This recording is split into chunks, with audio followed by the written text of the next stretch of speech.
Online shopping విషయంలో మీరు ఆర్డర్ను రద్దు చేస్తే మీరు జరిమానా చెల్లించాలా? ఈ విషయం సోషల్ మీడియాలో ప్రచారంలో ఉన్న సంగతి తెలిసిందే. ఇప్పుడు చాలా మంది ఆన్లైన్లో షాపింగ్ చేస్తారు. కొన్ని సందర్భాల్లో తమకు నచ్చకపోతే వస్తువును తిరిగి ఇచ్చే అవకాశం ఉంది. అయితే ఇక నుంచి ఆన్లైన్ షాపింగ్కు క్యాన్సిలేషన్ ఫీజు ఫ్లిప్కార్ట్ ప్రవేశపెట్టనుంది. అంటే నిర్దిష్ట వ్యవధి తర్వాత ఆర్డర్ రద్దు చేసినట్లయితే దానికి ఛార్జ్ చెల్లించాల్సి ఉంటుంది.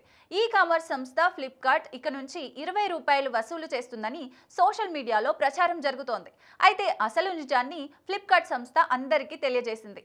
ఇటీవల ఎక్స్ హ్యాండిల్లో ఒక పోస్ట్ సంచలనం సృష్టించింది. ఇక్కడ ఈ కామర్స్ కంపెనీ ఫ్లిప్కార్ట్ ఇప్పటి నుంచి ₹20 రద్దు రుసుమును వసూలు చేసిందని పేర్కొంది. అయితే ఈ క్యాన్సిలేషన్ ఛార్జీ కొత్తదేమీ కాదని ఫ్లిప్కార్ట్ ఓ మీడియాకు స్పష్టం చేసింది. ఇది 2 సంవత్సరాల క్రితం నుండి అమలులో ఉంది. ఆర్డర్ చేసిన 24 గంటల తర్వాత ఆర్డర్ను రద్దు చేస్తే కస్టమర్కు రద్దు ఛార్జీ విధించబడుతుంది. మొదటి 24 గంటల్లో ఆర్డర్ను రద్దు చేసినందుకు ఎటువంటి ఛార్జీ ఉండదు. కస్టమర్ ఆర్డర్ చేసిన 24 గంటల తర్వాత ఆర్డర్ను రద్దు చేస్తే అతడి నుంచి ₹20 రద్దు రుసుము వసూలు చేస్తారు.